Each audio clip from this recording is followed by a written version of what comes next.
La circulación de virus respiratorios se vuelve compleja, se vuelve un problema para la Administración de Salud, para los servicios de salud. El subsecretario de Redes Asistenciales, Fernando Arauz, está con nosotros esta mañana acá en Mesa Central. ¿Cómo está, subsecretario? Buenos días. Muy buenos días, Iván, y saludo a todos los radioescuchas. Muchas gracias por estar con nosotros. Oiga, a ver si podemos describir, acotar, darle borde a la situación. ¿Cuál es el punto y cuándo vamos, cuál es el estado de las cosas en este momento y cuándo vamos a tener el pic de circulación de virus respiratorios? Bueno, primero que nada, comunicar que este año, a diferencia de los años anteriores, tenemos una circulación de virus respiratorios invernales prepandémicos, el virus respiratorio sincicial, influenza y otros más, que han afectado fuertemente a los niños y niñas, sobre todo a los bajos 10 años, pero muy por sobre todo que ha requerido muchos de ellos hospitalización en los menores de 5 años. ¿Esto qué ha significado? Una alta demanda asistencial en la red de urgencia pediátrica de todo el país, pero también la necesidad de hospitalización y por sobre todo también hospitalización en camas críticas infantiles. Esto necesita, nosotros hemos estado trabajando del Ministerio de Salud preparando este escenario que era posible, duplicando el número de camas críticas, reforzando los equipos de urgencia de marzo a la fecha. Sin embargo, hoy día la situación es bastante compleja porque se adelantó el número y hoy día, por ejemplo, tenemos un pic de circulación viral comparable de hospitalizaciones al pic del año 2019, que pasó en julio y que sabemos que la semana 28, hoy día estamos en la semana 23 y Ya. todavía no llegamos al pic, estamos a ese nivel. O sea, y esto es porque se trata de un virus más agresivo en su estado, o se trata de una, como se ha dicho, que es esta condición de los niños de esta generación que tuvieron 2 años de pausa, de hiato, de protección por las cuarentenas durante la época de la pandemia. ¿De qué se trata? ¿Por qué se adelantó? Bueno, los equipos, yo he estado recorriendo todos los hospitales de la región metropolitana y del país, y los pediatras que han vivido muchas campañas de invierno saben que cada 3 o 4 años hay un invierno muy difícil. Sin Ya. embargo, hoy día, después de la pandemia, bueno, cualquier cosa nos puede sorprender y en este caso pareciera ser que el retorno de los virus respiratorios han venido todos de golpe, es decir, tenemos también casos de niños que están con cuadro respiratorio por más de un virus a la vez, y esto ha significado mayor tasa de hospitalización por sobre todo en los lactantes y los niños menores de 4 años. ¿Puede pasar eso, un niño con más de un virus al mismo tiempo? No es habitual, pero hemos tenido algunos reportes en donde se han identificado entre 3 a 4 virus inclusive, sí. ¿Y cuál es el periodo que hay que sobrellevar, por decirlo así, que superar en algún momento? Porque esto va a ser como oleadas, digamos, ahora es el sincicial, más rato va a ser la influencia y más rato que tal vez otro. ¿Eso va a ser así? Sí, típicamente todos los inviernos habituales prepandémicos eran así, partían típicamente con influenza, luego el virus respiratorio sincicial llegaba como una segunda ola y Ujú. así sucesivamente. Hoy día lo que hemos visto es que el virus respiratorio sincicial ha sido la primera gran ola. Hemos tenido algunos reportes en donde ha habido también influenza, pero no es de lo más importante todavía. Básicamente el virus respiratorio sincicial en los menores de 5 años. Ahora, es importante en este sentido que en general el pic de consultas y hospitalizaciones se da en la semana 28, ya entrando el mes de julio. Y es por eso que las decisiones, además de la conversión de camas, del reforzamiento de los equipos de urgencia, se han hecho, hemos decidido, digamos, tomar este otro tipo de medidas como el de las vacaciones, agregar una semana de vacaciones a la comunidad escolar. Porque se está previendo lo que va a pasar en rigor en 4 semanas más. Exactamente, exactamente. Y sabemos por la historia de este país que es una medida que se ha tomado también con anterioridad en que el invierno, o sea, las vacaciones de invierno corta la transmisión viral, disminuyendo las consultas de la urgencia primero y luego disminuyendo de manera importante la tasa o los requerimientos de hospitalización en la población infantil. Doctor, estamos con el subsecretario de Redes Asistenciales, Fernando Arauz. Una de las particularidades de la crisis de este año o de esta crisis es que los niños están siendo hospitalizados en UCIs pediátricas y eso está ofreciendo un porcentaje de ocupación más alto que otros años. Así es, así es.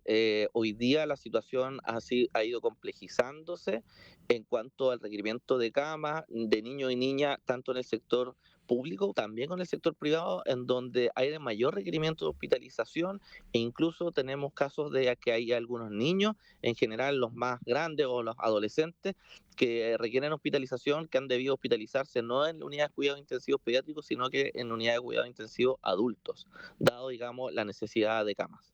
En la pandemia, particularmente el primer año, el 2020, hubo una reconversión de camas UTI muy importante, digamos, prácticamente se cuadruplicó, no sé si estoy exagerando, pero hubo un porcentaje muy alto de ampliación de camas críticas. ¿Eso es más difícil de hacer en el caso de la UCI pediátrica? ¿Es más lento el proceso o el sistema está un poco estresado o agotado como para esa reconversión? Mira, agradezco la pregunta porque aquí hay que ser muy claro, sobre todo para, bueno, la ciudadanía, pero también para los padres y madres. Eh, la atención médica clínica de un paciente pediátrico infantil es muy distinta a del adulto, sobre todo en condiciones de camas críticas. Cuando un niño está enfermo, requiere ventilación asistida. eh, no es lo mismo atender a una persona adulta de 70 kilos versus un niño de 5, de 10 kilos que tiene, por supuesto, otra anatomía, otro tipo de requerimiento y se necesita una especialidad distinta para la atención y una expertise técnica de los equipos de enfermería, de kinesiología y los técnicos que tratan, que es bastante más específico. Entonces, la capacidad de aumento de camas o de reconversión de camas no es lo mismo. Yo creo que todos entenderán esa situación en sus casas y es por eso que, pese a eso, los equipos, sobre todo los hospitales pediátricos del país, han hecho un esfuerzo extraordinario duplicando el número de camas y hoy día vamos a aumentar un 20% adicional pensando de aquí a julio, pero también veíamos en el escenario del invierno cómo se está proyectando hasta ahora tomar medidas adicionales el refuerzo de la red para poder disminuir o generar una meseta en el pic de atenciones de niños y niñas de urgencia respiratoria. Estamos con el subsecretario de Redes Asistenciales, Fernando Arauz. Doctor, usted defendía recién la medida de ampliar y adelantar las vacaciones de invierno, precisamente previendo lo que va a ocurrir en 4 o 5 semanas más en el mes de julio. Ahora, cuando se comunicó esta medida el martes, se indicó, no me acuerdo si fue la ministra de Salud o el ministro de Educación, pero uno de los dos dijo que esto se tomaba de acuerdo también al consejo de los expertos del Comité Nacional de Respuesta Pandémica, cuestión que al final quedó de alguna manera desmentida por la minuta de la reunión del viernes 10 de ese consejo.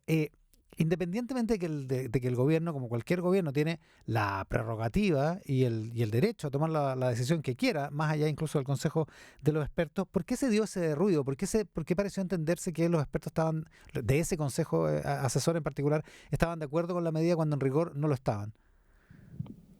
Bueno, lo que sucede en esa situación es que nosotros discutimos este tipo de medidas en ese equipo, en el Comité de Respuesta Pandémica, en donde surgieron distintas voces.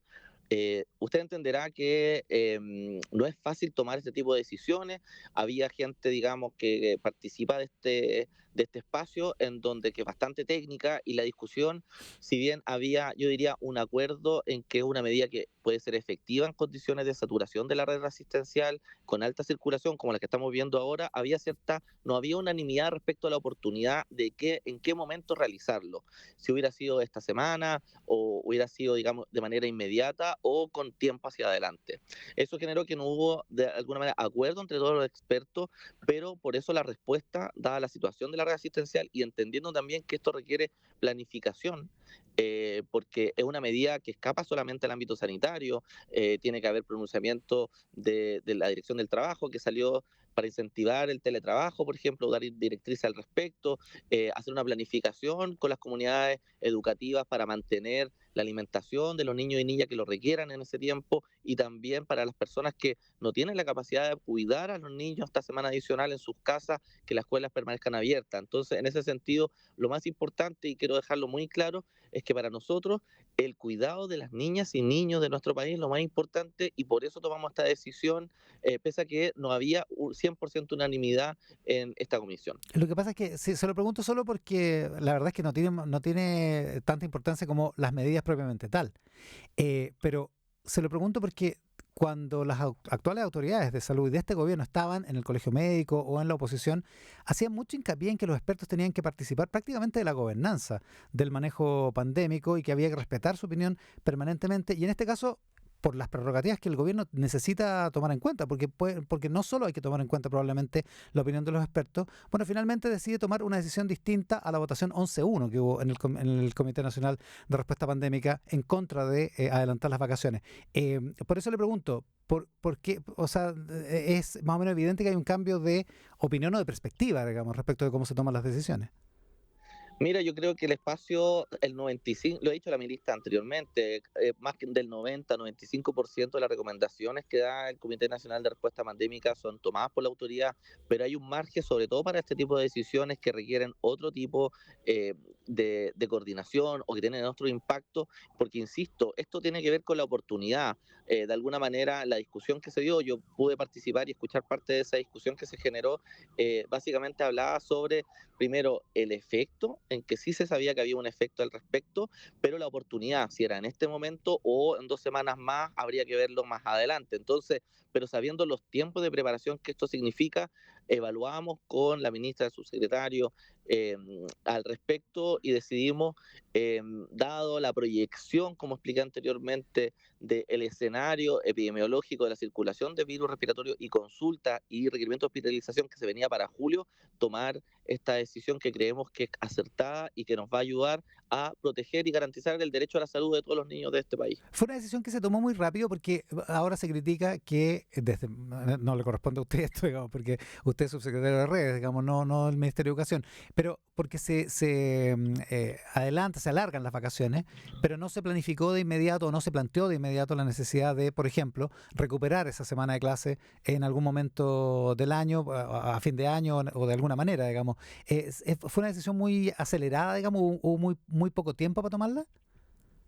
Bueno, yo creo que en ese sentido lo que puedo decir es cómo lo vivimos desde salud. Nosotros elevamos un requerimiento efectivamente al Ministerio de Educación, precisamente solicitando adelantar o agregar vacaciones, dado el escenario que se veía bastante complejo para el mes de julio.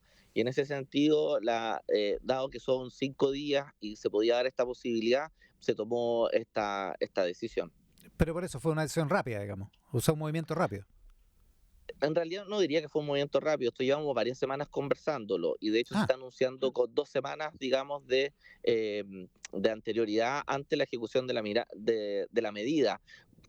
Uno sabe, todo el mundo médico, digamos, sobre todo pediátrico, a mí me ha tocado, insisto, ayer estuve en el Calvo Maquena, por ejemplo, conversando con los colegas a cargo de la unidad de cuidado intensivo y todo, que esto es una medida que es efectiva, que se ha utilizado otros años y por supuesto que habían conversaciones iniciales hace un tiempo porque era una de las posibilidades.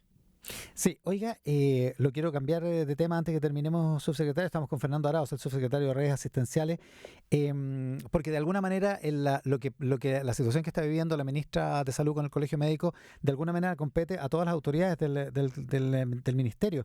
La ministra ha sido pasada al Tribunal de Ética del Colegio Médico por esta denuncia respecto de este hospital en Valparaíso donde la denuncia de la Fiscalía originalmente hablaba del delito de torturas por no someterse a los protocolos que están establecidos para el determinado tipo de tratamientos con algunos pacientes. ¿Qué piensa usted de esa decisión del Colegio Médico? Bueno, la decisión que hicieron los dirigentes del Colegio Médico es autónoma. La ministra tendrá yo estoy seguro que la ministra va a salir bien de esa evaluación en el Tribunal de Ética. Creo que ella ha actuado de muy buena fe, se ha referido al tema, ha precisado, digamos, que no ha querido eh, determinar en ninguna persona este delito. Básicamente ella ha planteado que recibió cierta información que la movilizó a alertar esto al Ministerio Público, pero yo estoy seguro que ella y todo el Ministerio de Salud está trabajando por solucionar sobre todo los déficits y las brechas de atención, de inversión, sobre todo en temas tan importantes como la salud mental de este país. Y creo que eso hoy día es lo que nos tiene que convocar. También sé que el Colegio Médico en eso hay un punto de encuentro y yo sé que vamos a avanzar junto a todos los trabajadores de la salud en potenciar hoy día la red de salud mental tan necesaria para todo el país. ¿Usted cree que como subsecretario de redes asistenciales, usted cree que en el Hospital Psiquiátrico de Valparaíso efectivamente se ha cometido este delito de torturas al no ajustarse a los protocolos en determinados tratamientos? Yo no tengo antecedentes de que eso exista. Por supuesto que pueden existir déficits de recursos o de situaciones de protocolo que no se siguieron al 100% y eso es algo que se está investigando. Nosotros instruimos una auditoría médica y una investigación sumaria principalmente para esclarecer alguna responsabilidad administrativa en el no cumplimiento estricto de ciertos protocolos, pero no considero que existan estos hechos descritos. O sea que no existe el delito de tortura en este caso, en su opinión. Yo creo que no. Muy bien, el subsecretario de redes asistenciales, Fernando Arauz, esta mañana en Tele 13 Radio. Subsecretario, muchas gracias por la gentileza. Muchas gracias, hasta luego. Buenos días.